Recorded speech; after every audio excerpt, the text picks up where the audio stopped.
Hello again to all those EWM freaks all over the world.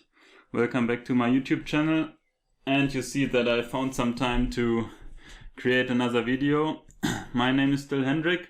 I'm still the owner of the website WMexperts.online. And with this video I want to contribute my part to you, to the EWM community,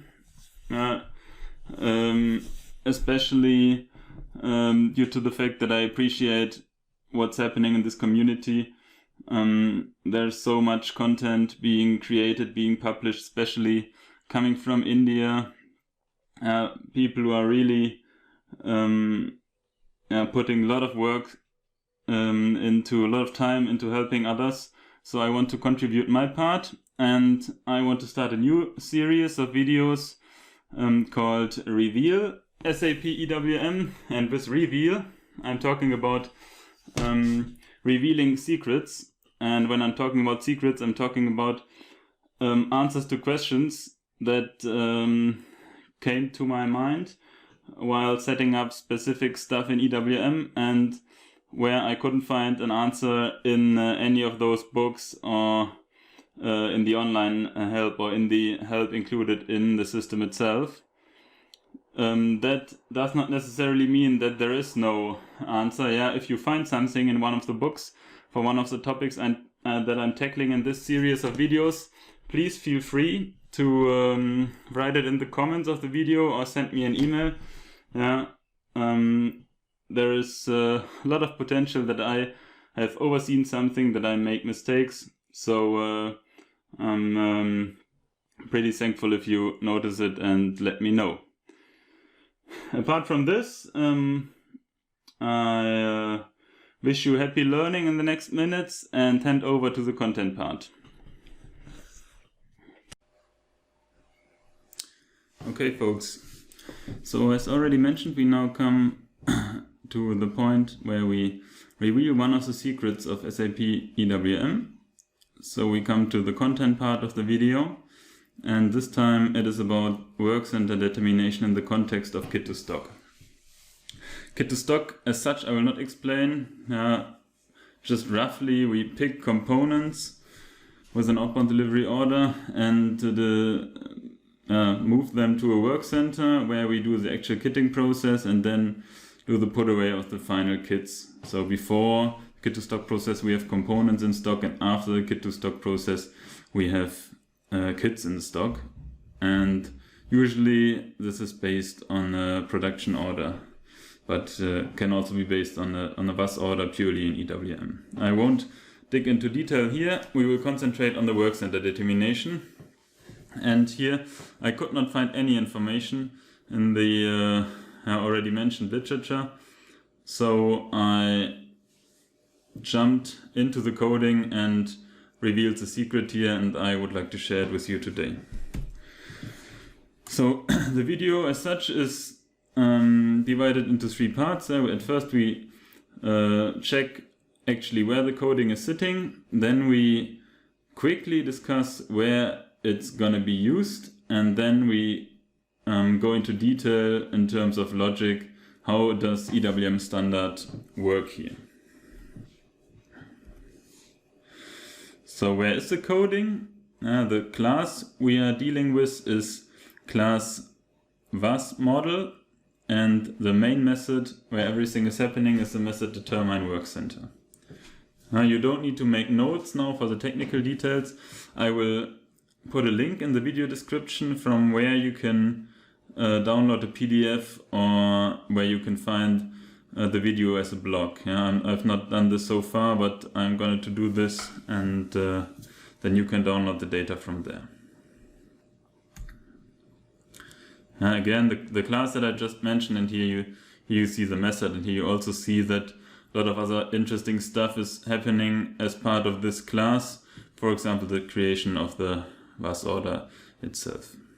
But for now we concentrate on the determine work center method, and as an example where it will be used, I grabbed the PPF action for automatic creation of a VAS order in the context of kit to stock, and this PPF action is attached to the inbound delivery for the finished kit. So whenever you have a delivery type with this PPF action in the action profile and the delivery is created based on a production order, for instance, then we schedule the action PID in was create KTS, and once this action is executed, we call the method create activities, and this method then calls determine work center, the method that we saw before in the class that I mentioned. This is the spot in the coding. We are in the class I was talking about. We are in the method create activities, and here we call determine work center. And most important for you, we will come back to this later, is the structure, this changing structure activity, because in this structure we we determine and save the work center where we want to place the components. So let's jump into the logic and reveal all the secrets that you would not find in any other places of the documentation in standard EWM. So let's go step by step. And the first thing, and that is the base for the determination, is the step of the process-oriented storage control.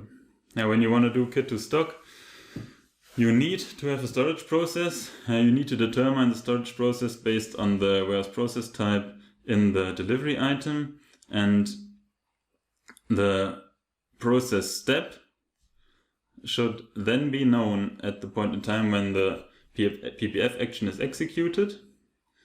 So it checks which process am I currently executing and what is the was step of this process, and with the process step we jump into the standard function module to determine the details of the process step.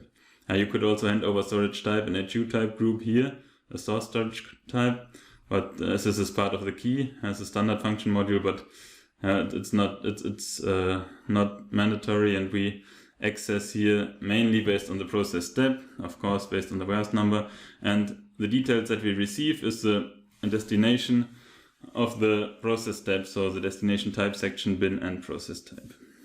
The process type used for this step, but the process type as such is not important at all for the standard determination, so we concentrate on destination, type, section, and bin.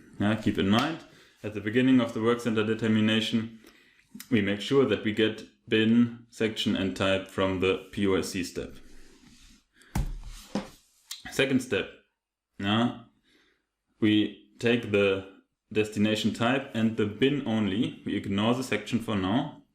And based on the bin, we try to find a work center in the table SCWM TWORKST.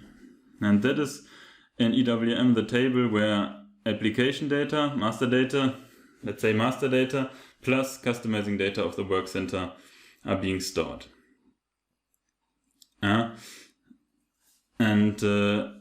The first thing we are doing here is try to find a work center in this table with the type and bin that we took from the process step.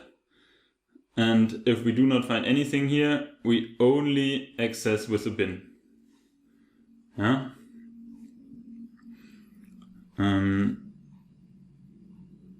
The bin itself we can maintain via easy access transaction TWORKST. Here you provide the you can provide the storage bin here, and the customizing, the assignment of type and section can be maintained here via the customizing IMG under the node define work center. That's actually funny here that SAP seems to have enough space to write inbound, but not enough space to write outbound. So cut out the O and U here. Anyhow, let's proceed with the third step. So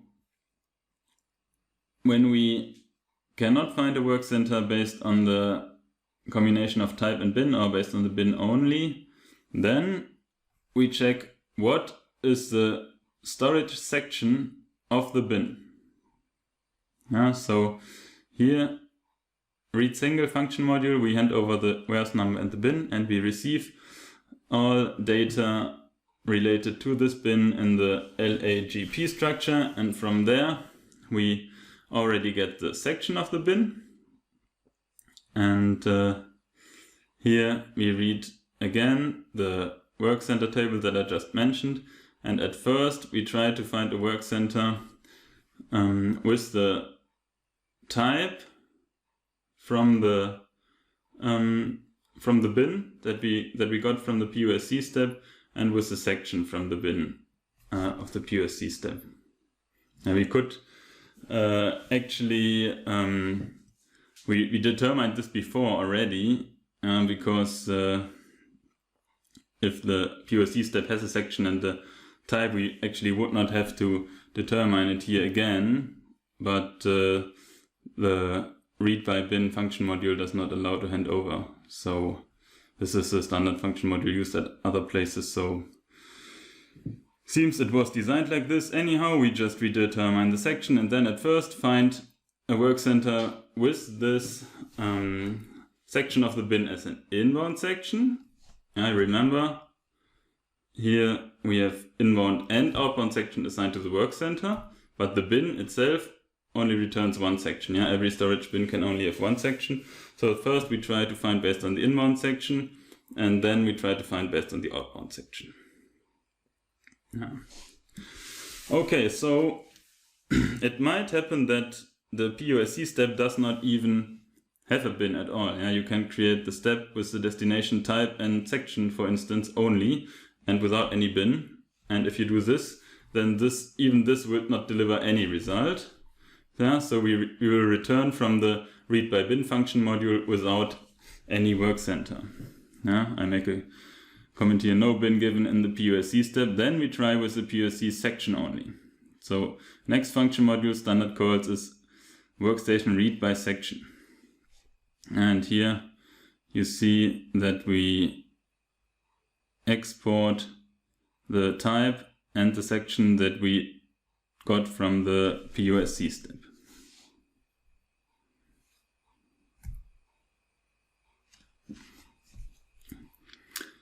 Based on this data, we try to find a work center again based on the type and the section from the POSC step as an inbound section. And next thing we try is to find we try to find it based on the outbound section, but here you see we are using a variable which is not handed over to the function module in this context. I go back one more time and you see that here in the interface we only export our POSC step section to the inbound section variable of this function module, and the outbound section variable is not even filled here. So in the context of work center determination, here it is obsolete. Yeah? That will never be not initial. So basically what's happening here, first thing, try with the POSC section as an inbound section from this table, and if that does not work, then try only with the storage type. Yeah? So if you roll back, at first we tried with the bin, and then in this context we tried with the section from the bin, and if there is no bin at all, we again try with the section, because if there's no bin at all, the first check with the section would not have any result anyhow. I don't really understand why the first check for the section is included in the check by bin function module here, because that would be obsolete if we have it, because we have it in the check by section also, but that might be reused at other places, this function module. So yeah, that's when you use reusable components, then sometimes it might not be 100% efficient, the coding here, but let us ignore this point for now. Just keep in mind here the section, at first check for based on for the inbound section, compare with the inbound section, and then try with the storage type only. So that might be valid if you create a POSC step and do not provide destination bin and also not provide destination section. So only provide destination type in the POSC step. Then this select might deliver the final result. It might happen that multiple work centers have the same section and the same type in customizing. And that also means that the function module we looked at might deliver multiple work centers. And if they do, then they hand over these work centers in the table, in the local table TWORKST. And if there are multiple records in this table, we just take the first one. That's a bit funny here. The first work center is the winner. So there is no further logic here in case multiple work centers have been determined based on the standard logic. Finally, at the end of the determine work center method, and now I come back to the thing that I just mentioned at the beginning of the video, we have this important structure CS_activity. Here at the very end, we update the workstation field of the structure. If this, what I just explained, is not sufficient to fulfill your requirements, based on your project, your customer, your very own requirements to build a logic to determine a work center, then there is a pretty handy body for you. And this body is called even further at the end of the create activities method. So you remember the create activity method called the determine work center method. The determine work center method, if we go one slide back, determines the work center, and after the determine work center method is completed at the end of the create activities method, we call the body x was create activities. And this body, you see again, is changing the activity structure. So you can override, redetermine, or clear whatever you want with the work center field. And the nice thing here is that we export the structure was header. And this structure, you can see in the next screenshot, based on the was header in structure, has pretty much data. So almost everything you need to deploy any kind of weird algorithm to determine a work center here. So starting with packaging specification, the warehouse request as such, product data, there is almost everything that you could use or could imagine to use to determine a work center. So if standard is not sufficient, just implement this body and do whatever you want. Summary, we are already done. It was even a little bit longer than I expected. But to sum it up, what you should keep in mind, first of all, the base for determination is the POSC step. Then at first we try to find a work center based on the bin. That's the master data that you can maintain in easy access. Then we try to find it while comparing the section from the process step and the type from the process step with the customizing data. And if this is not sufficient, then there is a body for you that you can use to implement your own logic. And that's basically it. That's what I wanted to communicate, and I really hope that this helps one or the other of you, and you can improve your processes or just learn from it. Thanks for now, and I hand over to the outro part of this video.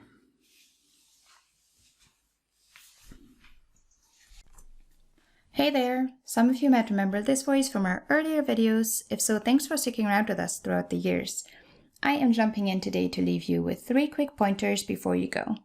Number 1 is our Slack workspace, which is essentially a space dedicated to Q&A and sort of quick and dirty discussions around all sorts of SAP EWM topics, which we find a lot more convenient than, for instance, the WhatsApp groups you might be a part of, or even the SAP community sometimes. So do feel free to join us there. You'll find it either by going to WMexperts.online or by clicking on the link that we'll leave in the video description for you. Number 2 is a kind plea to you. If you did find today's content helpful and would like to see more videos of this kind, do leave us a thumbs up. We'd be incredibly grateful for your support. And number 3, do not forget to subscribe to this channel so that you do not miss the next videos that Hendrik puts out. See you next time. Bye.